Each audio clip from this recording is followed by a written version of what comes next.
les Cyber Stories racontées par les femmes du CEF6. Bienvenue, chères auditrices et auditeurs, pour ce 3e podcast du CEF6, Cercle Femmes Cybersécurité. Créé en 2016 par la docteure en informatique Madame Nassira Salvan, le Cercle des femmes de la cybersécurité est l'association pionnière sur les sujets d'inclusion dans la filière cybersécurité en France. Pour vous, pour notre invitée d'aujourd'hui, Fadila Le Turc, les femmes dans le numérique ne codent pas juste des lignes, elles redéfinissent des horizons. Alors, quel est le rôle des femmes dans le numérique ? Aujourd'hui, nous avons 14% de femmes dans la cybersécurité, 30% de femmes dans le numérique. Alors, nous pouvons tous contribuer à lutter contre les stéréotypes, favoriser la mixité et le leadership des femmes dans la filière cybersécurité en menant des actions concrètes. D'ailleurs, ces femmes que vous allez entendre ne portent pas de sweat à capuche, mais elles travaillent dans la cybersécurité. Ce projet de podcast est une manière pour nous de mettre en avant des profils féminins en mêlant des témoignages des lauréates des trophées CEF6 et des prises de parole d'expertes sur des sujets d'actualité. Ce 3e podcast a pour objectif de donner la parole à une experte dans le numérique, donc Madame Fadila Le Turc, qui nous a rejoint, qui nous a plutôt accueillis à la DUNUM dans ses locaux. Donc nous sommes ravis. Moi je suis Manon Dubien, vice-présidente du Cercle des femmes de la cybersécurité. Merci Fadila, bonjour. Merci Manon et bonjour, je suis ravie d'être là. Nous aussi, on est ravis d'être là. Alors, première question, pouvez-vous nous expliquer votre métier actuel, le poste que vous occupez et qu'est-ce que vous faites en fait exactement ? Alors, je suis arrivée à la DINUM, à la Direction interministérielle du numérique en 2020, pour occuper le poste de conseillère en transformation numérique de l'État. Donc, mon rôle était de développer le conseil interne à l'État dans une logique de réinternalisation des compétences, donc de conseil interne en transformation numérique. Et depuis juin 2023, je suis chef du campus du numérique public, qui est une nouvelle initiative portée par la nouvelle stratégie numérique de l'État, qui souhaite investir davantage dans les ressources humaines pour renforcer la filière numérique de l'État. Concrètement, qu'est-ce que c'est le campus du numérique public ? Le campus du numérique public, c'est un peu une sorte d'université interne à l'État qui a la charge de développer un catalogue de formation et de former l'ensemble des agents publics, à la fois ceux qui composent la filière numérique, ils sont 51 000 aujourd'hui dans l'État, et aussi tous les agents publics qui voient leur métier se transformer, leur environnement numérique de travail changer avec le numérique. D'accord. Donc on est vraiment sur un sujet d'actualité qui touche le numérique. Mais d'ailleurs, pourquoi vous avez choisi le domaine du numérique ? Qu'est-ce qui vous motive tous les jours ? Alors, c'est un peu improbable parce que moi, je ne suis pas du tout issue de la filière numérique à la base. J'ai commencé ma carrière dans les ressources humaines. J'ai travaillé pendant 6 ans dans les ressources humaines. D'abord dans un laboratoire de recherche rattaché au groupe IGS. Ensuite, dans l'industrie automobile, j'ai ensuite rejoint un think tank dédié au DRH et j'ai travaillé chez Deloitte dans le conseil en ressources humaines. Et progressivement, je me suis intéressée aux questions de transformation des métiers, notamment avec l'avènement d'outils numériques et la transformation des organisations. Et j'ai eu l'opportunité, avec la création de la cellule de conseil interne à l'État, de pouvoir rejoindre la DINUM pour mettre à profit à la fois mon expertise en matière de transformation RH, parce qu'on fait pas de transformation numérique sans faire de transformation RH, et aussi apporter mes compétences en conseil. Donc j'ai choisi ce domaine du numérique parce que d'abord j'avais un fort intérêt pour les questions de souveraineté suite à plusieurs engagements que j'ai pu avoir en parallèle de mes activités professionnelles. Parce que, comme je l'ai évoqué, l'impact des technologies sur les organisations, sur les compétences, sur les hommes dans les organisations m'intéresse. Et enfin, je trouve que le numérique public, il a une certaine spécificité parce que il est au service de l'intérêt général et il porte des enjeux de souveraineté forts. Et c'est ça qui m'intéresse au quotidien dans mon métier. D'accord, merci, c'est très intéressant. Et en parcourant aussi les réseaux sociaux, j'ai effectivement constaté que vous aviez une formation plutôt militaire. Alors, est-ce que vous pouvez m'en dire un peu plus à ce sujet et qu'est-ce que ce secteur vous a apporté dans votre carrière ? Alors effectivement, j'ai beaucoup d'engagement dans le domaine régalien. Alors pour ça, faut revenir un peu à l'origine de mes études. J'ai fait des études pour devenir à la base diplomate ou travailler dans les relations internationales. Donc j'ai commencé mes études supérieures à l'INALCO en apprenant des langues orientales dans l'optique de passer les concours de la diplomatie. J'ai ensuite fait Sciences Po Ex en Provence. Et au cours de ces études-là, je me suis beaucoup intéressée sur les questions de défense et de sécurité dans la zone Moyen-Orient et plus largement les questions de défense nationale. Et à la fin de mes études, en fait, j'ai voulu poursuivre une carrière dans le privé, mais toujours garder un pied sur ces sujets-là. Donc, je me suis engagée à l'IHEDN, l'Institut des hautes études de défense nationale. J'ai fait une session jeune et ensuite, je me suis beaucoup engagée dans l'association des jeunes. J'ai occupé différents postes dans cette association. J'ai piloté, dirigé le comité Moyen-Orient et ensuite, j'ai rejoint le comité directeur pour travailler sur des questions plus larges de défense. Mon ambition étant de porter la voix de la jeunesse sur les questions de défense parce que c'est une voix un peu oubliée, négligée parfois et les questions de défense ne touchent pas forcément les plus jeunes. Et ça m'a donné ensuite envie de devenir réserviste, donc de compléter ma formation de défense. Et là, j'ai fait une préparation militaire supérieure état-major dans la Marine nationale. C'est une formation qui dure 1 an, qui permet de s'aguerrir aux questions de défense, de bien connaître la Marine et ensuite de pouvoir occuper des postes en réserve opérationnelle. Donc voilà, j'ai voulu étoffer ma culture de défense et c'est ça qui m'a aussi donné envie je pense, de rejoindre le public parce que le public, c'est aussi un endroit où on porte les questions de souveraineté auxquelles je suis très sensible. Et toutes ces expériences associatives ou de réserve, d'engagement, moi, ça m'a permis de développer des connaissances sur les questions stratégiques. Ça a été aussi un accélérateur de compétences, cet engagement associatif, et je pense que c'est important de le préciser pour les femmes. L'engagement associatif, ça permet de développer des compétences en direction de projet, en plaidoyer, en coordination d'équipe. Ça permet d'apprendre à travailler avec des profils différents, que ce soit des profils issus de domaines qui sont différents des nôtres ou des profils qui n'ont pas le même âge. Par exemple, à l'IHEDN, on avait une amplitude d'âge entre 20 et 35 ans. Donc moi, vraiment, je vois ces engagements-là comme des choses qui m'ont énormément appris et qui m'ont permis aussi d'évoluer dans ma carrière. Merci pour votre réponse. Effectivement, c'est une souveraineté très importante, aussi bien côté numérique que cybersécurité. Donc, je vous rejoins dans cette réflexion. Est-ce que vous pouvez nous faire part des qualités qui vous ont permis de réussir dans ce domaine et vos grands défis?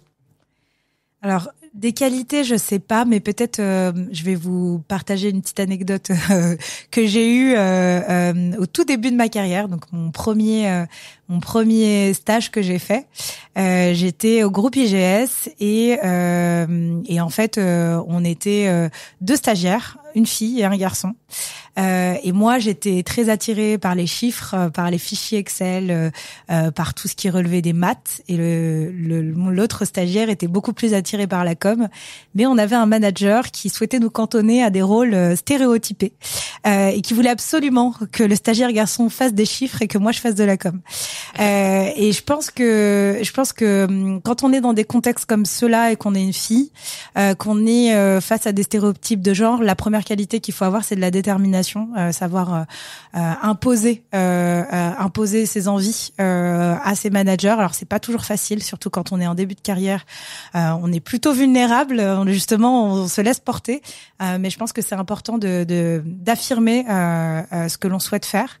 Je pense que l'une des qualités, en tout cas qui est propre à mon parcours, ça a aussi été l'indifférence. Alors l'indifférence dans mon contexte, c'est quoi ?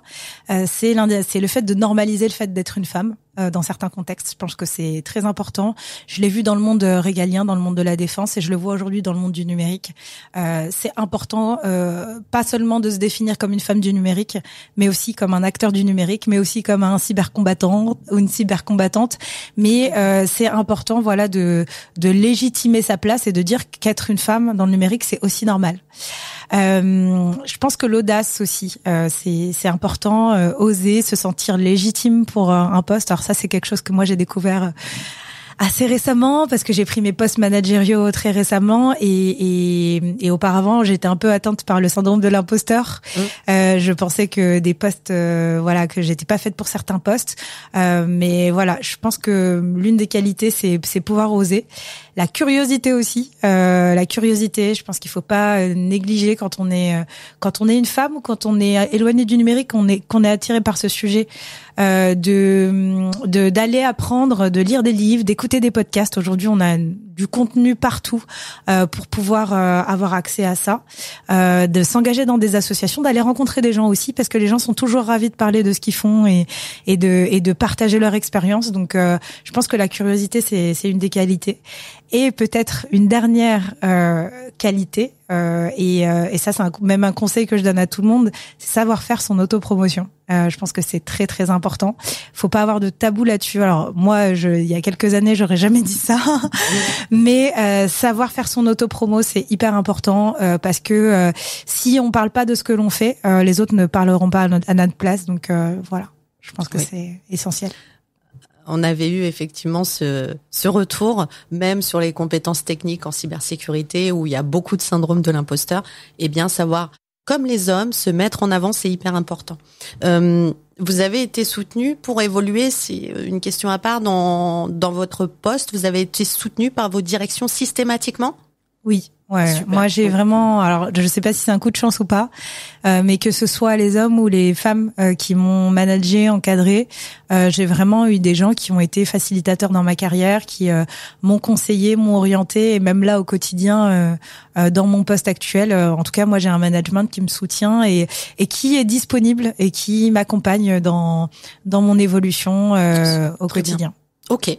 Et ça me fait penser que côté militaire, défense, gendarmerie, il y a souvent effectivement ce soutien de la direction pour faire évoluer les femmes. Je l'ai entendu dans pas mal de témoignages.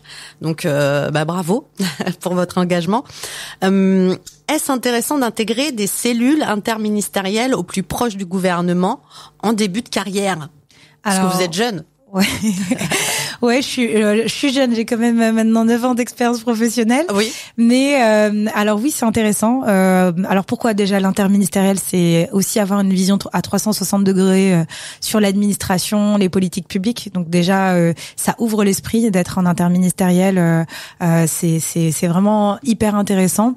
Le fait aussi que l'interministériel porte énormément de transformation de l'État, ça permet aussi de voir comment on accompagne des politiques publiques, des processus administratifs, des démarches administratives, du service public en fait, à s'adapter à la nouveauté. Là, je parle précisément de la transformation numérique, mais on a aussi la transition écologique. On a pas mal de transitions aujourd'hui que l'État et ses politiques publiques doivent embrasser.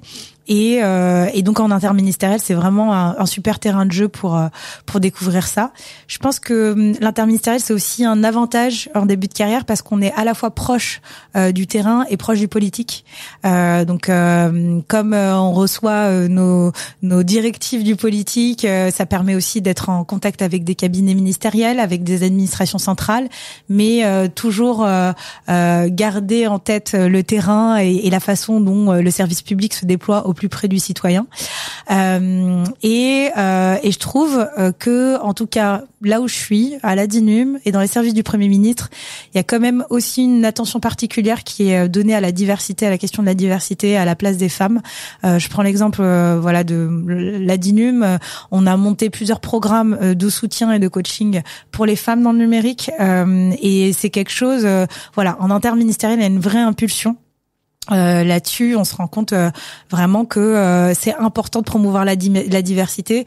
On est dans des entités qui se doivent d'être exemplaires pour le reste de l'administration et pour le reste de la fonction publique. Donc il y a énormément d'efforts, de moyens qui sont mis là-dedans. Donc moi, je pense oui, réellement qu'en début de carrière, c'est quand même très intéressant parce que après, ça permet aussi de savoir où on s'oriente, peut-être d'aller dans une filière particulière du secteur public. Et puis, je trouve ça aussi hyper inspirant pour les nouvelles générations. Moi, quand j'ai vu que vous aviez de telles responsabilités, j'étais vraiment admirative et ça fait plaisir effectivement de voir de la mixité. Mais ça ne m'a pas étonnée non plus parce que dans la cybersécurité, c'est pareil. Le niveau international et ça n'a aucune frontière en fait. Hein, vraiment, la cybersécurité, le numérique. Donc, c'est bravo à l'État et le gouvernement qui donne cet exemple-là, je trouve. Et bravo à vous aussi d'arriver à ces fonctions. On dirait que c'est facile en fait quand on vous regarde, donc c'est très bien. On a de la chance aussi parce qu'on a une directrice interministérielle du numérique qui est une femme. Ah, donc, ça change les choses. Donc je pense que c'est important. Enfin, en tout cas, sa nomination, ça a aussi marqué le fait que c'est comme je disais, il faut normaliser le fait d'être une femme dans le numérique. Ouais. Là, ça normalise d'avoir des femmes à des postes de direction et pas des moindres, à savoir l'un des plus, le poste qui définit la stratégie numérique de l'État. Donc non, c'est une très bonne chose. D'accord. Alors, quel conseil d'ailleurs vous donneriez aux jeunes filles, aux femmes hors conversion, qui souhaitent découvrir la filière numérique? Qu'est-ce que vous leur donneriez comme conseil? Alors j'ai un peu évoqué déjà se former, apprendre. Oui. Enfin, on a du contenu un peu partout, donc la curiosité, aller chercher du contenu. Comme je disais, ça peut être des podcasts, ça peut être des bouquins. On a de quoi faire maintenant. Deuxième conseil que je donnerais, c'est se faire aider. Et ne pas avoir de tabou au fait de se faire aider. Il y a beaucoup de personnes qui sont prêtes à donner de leur temps, soit parce qu'elles sont passées par des parcours difficiles pour arriver là où elles sont, soit parce que elles estiment que le don de temps et le don d'accompagnement c'est important pour pousser les nouvelles générations ou certaines diversités comme les femmes à avoir accès à des postes et à découvrir des domaines. Donc ça, il faut demander de l'aide. Quand on est dans des entités aussi des organisations qui proposent des programmes dédiés aux femmes dans le numérique. Là, j'en ai évoqué un qu'on a à la DINUM, qui est le programme ADA dédié aux femmes dans le numérique, un programme de coaching et d'accompagnement sur 6 mois. Moi, j'ai pu en bénéficier quand j'étais dans le privé, dans le conseil aussi, d'un programme de leadership au féminin. Il faut pas hésiter à postuler. Il faut pas hésiter aussi à demander à ses managers de pousser des candidatures pour ce type de programme, parce que c'est des programmes qui permettent en fait de lever les tabous d'être une femme dans des organisations souvent masculines. Et donc voilà, il faut oser candidater à ce type de programme. Un autre conseil, c'est développer son réseau. Ça, c'est hyper important. Pas que féminin.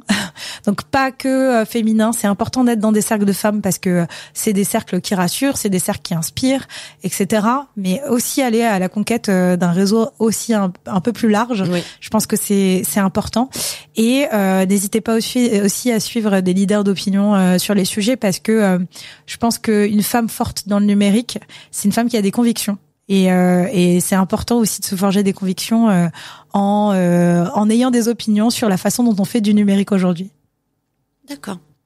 Oui. C'est intéressant. Donc, vous avez forcément évolué dans des équipes masculines, même si vous avez rencontré pas mal de femmes, j'imagine, dans votre carrière. Vous l'avez dit, vous avez une directrice aujourd'hui. Est-ce que ça a été un frein pour vous? Alors là encore, je sais pas si c'est un coup de chance. Non, au contraire, moi j'ai eu des hommes managers en début de carrière qui m'ont énormément accompagné, aidé dans ma carrière, qui m'ont défendu face à certaines situations, qui n'ont pas fait de différence dans les équipes de filles ou de garçons, à part la petite anecdote que j'ai évoquée.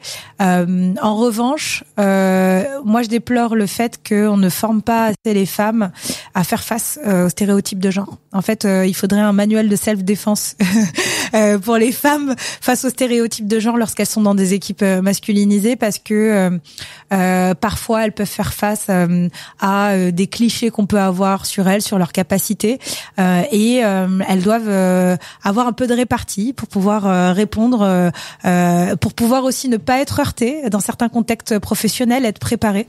Et ça, je pense que c'est un champ d'exploration à mener. Il faut vraiment les doter de compétences pour faire face à ces stéréotypes et parfois à des discriminations auxquelles elles font face au quotidien. Et ça me parle ce que vous dites, parce que nous on propose ce programme de mentorat, en tout cas au CF6, donc sur 3 volets: la gouvernance, le management de projet, les compétences techniques. Alors ça peut être orienté pour trouver un travail, mais certaines femmes en bénéficient parce que justement elles n'arrivent pas à s'imposer dans leur environnement de travail. Donc le mentor ou la mentor va lui donner des billes et des conseils pour se défendre tout simplement face à des critiques qui la bloquent, l'empêchent de dormir, etc. Donc ça fait vraiment écho. Et on le retrouve ça dans le cadre associatif, effectivement. Dans le cadre d'entreprise, malheureusement, on n'est pas assez soutenu, c'est clair et net. Mais je trouve que ce genre d'initiative, c'est super, et c'est d'ailleurs pour ça que c'est porté par des associations, oui. Et c'est pour ça que les femmes doivent s'engager dans des associations comme le CF6, en fait. C'est vrai. Pour toutes les femmes qui nous écoutent, donc vous avez donné quand même des très bons conseils. Pour celles qui sont vraiment passionnées par le numérique, pour vous, quel est vraiment le rôle des femmes dans la filière numérique, et est-ce que vous pouvez nous parler aussi un peu plus d'autres peut-être engagements associatifs? D'ailleurs, merci d'avoir rejoint le CF6. Vous avez été contributrice des trophées l'année dernière, donc on aimerait vous faire encore plus participer. Donc est-ce que vous pouvez nous en dire un petit peu plus? Alors juste rappeler que le rôle des femmes, il est tout simplement essentiel dans le numérique, et pour ça je vais citer un rapport d'AXA qui a été publié il y a quelques mois et qui faisait le top 10 des risques mondiaux auxquels demain on va faire face. Et dans ces risques-là, après le risque climatique, au 2e rang figurait le risque cyber, et au 4e rang l'intelligence artificielle. Donc comment on va faire face à ces risques-là si on a trop peu de femmes dans les rangs, si on n'a que 11% de femmes dans la cyber et 30% de femmes dans le numérique? Alors je sais pas si on a la réponse qu'on me la donne, mais pour moi le rôle des femmes, il est majeur, essentiel. On pourra pas faire face aux risques de demain sans les femmes. Donc ça, il faut tout simplement le rappeler. C'est une logique de base, et à partir de ce moment-là, on peut pas contester la place des femmes, et on peut pas la contrer. Au contraire, il faut qu'on l'encourage au quotidien. Donc voilà, que les femmes aient conscience de leur rôle, ça c'est hyper important. Et pour finir sur la question des engagements associatifs, effectivement, j'en ai cité quelques-uns. J'ai été engagée à l'IHEDN. J'ai été ravie d'être membre du conseil d'administration du CF6 cette année, et présidente du jury des trophées du CF6. Voilà, c'est pour moi cet engagement, il me tenait à cœur aussi, parce que la question des femmes dans le numérique, étant une femme dans le numérique, me touche beaucoup, et je pense que j'ai du temps à donner pour ça, c'est important. J'ai aussi d'autres engagements, par exemple un engagement au sein de la Fabrique des mobilités, qui produit des communs numériques au service des mobilités vertes. Et donc ça c'est un engagement que j'ai en parallèle du travail.